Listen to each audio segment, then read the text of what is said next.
Bonjour à tous.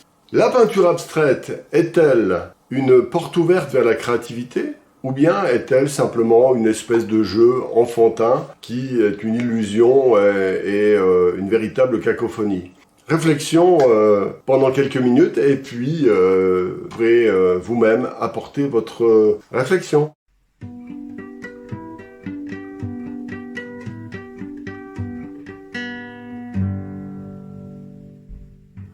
On me demande souvent si j'aime la peinture abstraite. Et on me dit oui, la peinture abstraite, oui, c'est de l'art contemporain, etc., etc. On m'en parle souvent. Et c'est assez complexe et vaste. En fait, la réponse est simple. Moi, j'aime beaucoup la peinture abstraite quand elle est portée par une âme. C'est-à-dire quand elle raconte une histoire, quand elle suit une sensibilité et qu'elle est authentique. Certaines personnes vont, avec simplement la couleur, raconter une histoire magnifique, et puis ou alors par des lignes, ou par tout ensemble. Tous les ingrédients de la peinture peuvent contribuer à créer un véritable univers harmonieux, poétique, etc. Je ne fais pas de différence entre la peinture abstraite et la peinture, j'ai envie de dire, avec des sujets bien structurés, que notre mental reconnaît bien. Cependant, la peinture abstraite, en apparence, fait croire à beaucoup de gens qu'il n'y a pas de technique.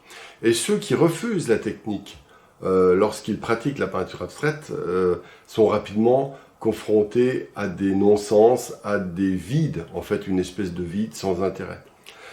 La peinture abstraite, déjà pour commencer, si vous regardez dans un microscope, je sais pas moi, du quartz ou des cristaux un peu partout, ou même simplement des plantes, vous verrez de la peinture abstraite, vous verrez des lignes, des mouvements qui évoquent la vie interne de la plante ou du cristal en question, ou des roches, etc. Vous verrez des choses et qui sont, si vous avez fait l'expérience, vous verrez, c'est incroyablement harmonieux.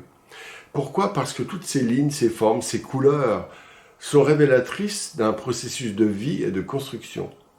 Donc c'est un peu à partir de là que je partirais si je faisais de la peinture abstraite. D'ailleurs, j'en fais un petit peu, ouais, je me suis amusé, là, voilà, c'est juste une petite étude rigolote.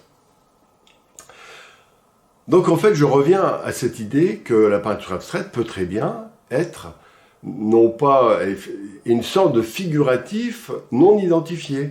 Exemple, les cristaux dont je parlais avant, c'est pourtant des éléments parfaitement concrets et même figuratifs, puisque un scientifique pourrait dire, voilà, telle ligne, ça veut dire ça, c'est tel matériau, etc. Donc, si vous voulez, même dans la peinture abstraite, si vous prenez, par exemple, tiens, des écorces d'arbres en très proche, comme ça, vous faites une écorce d'arbre de cette taille-là, vous l'agrandissez, vous aurez un tableau abstrait. Vous aurez des tableaux abstraits innombrables partout. Et en fait, nous sommes entourés d'abstraits. Et les éléments concrets existent bien sûr de manière massive aussi, mais elles sont un petit peu interpénétrées. Voilà, c'est simplement le regard que l'on porte sur les choses figuratives qui peuvent nous amener à quelque chose d'abstrait.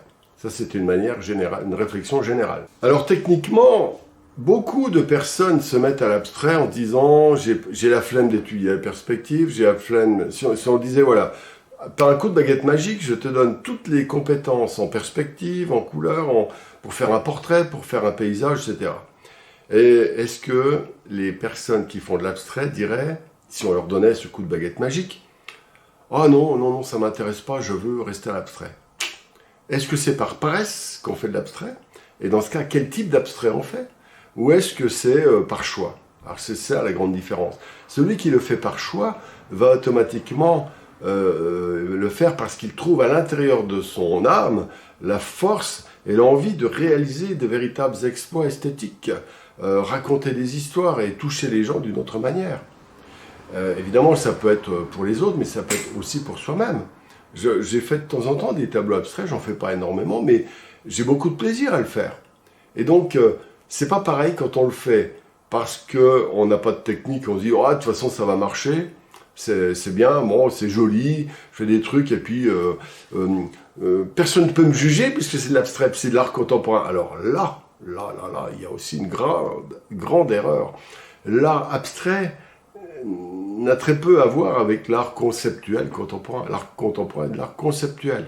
L'art abstrait fait partie, et même presque au début, de l'art moderne. Il y a l'art classique qui s'est plus ou moins arrêté avec les impressionnistes, en 1760, 60, ouais, dans ces eaux-là, 70. Ensuite, l'art contemporain, l'art moderne a duré jusqu'à la Deuxième Guerre mondiale, et l'art contemporain a pris le relais. Mais l'art contemporain n'a rien à voir avec l'art abstrait.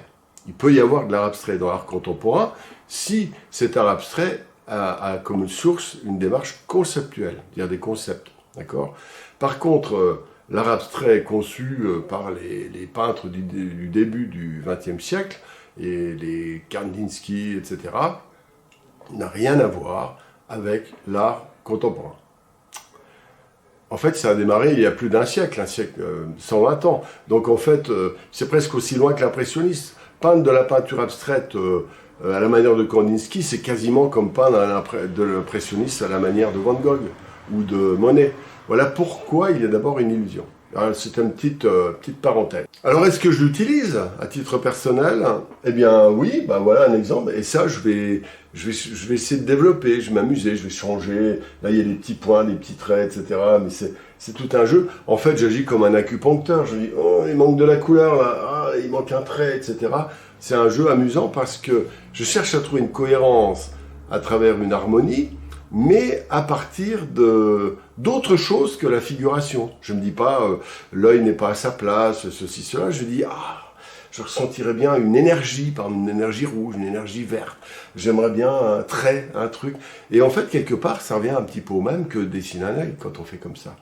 Voilà, donc ça peut être une source méditative extrêmement intéressante. Mais il m'arrive aussi d'utiliser la peinture abstraite comme un fond. Je démarre mon tableau à partir d'un fond abstrait, des coulures, des projections, des effets, à partir de couleurs en général assez discrètes. Et c'est à l'intérieur de ça que je fais naître, par exemple, des natures mortes, ou des paysages, des arbres, etc. Et ça, j'aime beaucoup aussi. En fait, c'est partir de l'abstrait pour créer finalement beaucoup à travers des effets de matière et des ambiances colorées, pour m'amener à décoller, c'est-à-dire que les taches, les éléments, tout ce qui est un petit peu accidentel sur la toile aura tendance à porter mon imaginaire pour dire « Ah là, je verrais bien une pomme, là, je verrais bien ceci. Ah, puis là, je verrais bien, oh, ce lien est amusant. Il y a une sorte de circulation d'énergie, donc ça, je vais de là à là, etc. » Plein de choses peuvent naître simplement avec les taches. Ça, c'est un des gros avantages. C'est-à-dire que si vous connaissez les fameuses taches de Rorschach, je crois, pour les psychologues, on fait 2 taches, et on les montre, et les personnes vont, à partir de ces 2 taches, plus ou moins symétriques, parce que c'est c'est deux taches qui sont, un qui est fait par le décalcomanie de l'autre, quelque part. Eh bien, chacun d'entre nous aura des interprétations différentes de ces taches. Et ce qui peut nous amener à imaginer, à rêver, alors des choses des fois angoissantes, des fois des choses joyeuses, des fois des oiseaux, des papillons, tout ce que vous voulez, peu importe. Mais l'abstrait est la porte ouverte aussi à l'imaginaire, et dans ce sens-là, je l'aime beaucoup. Voilà, tout simplement.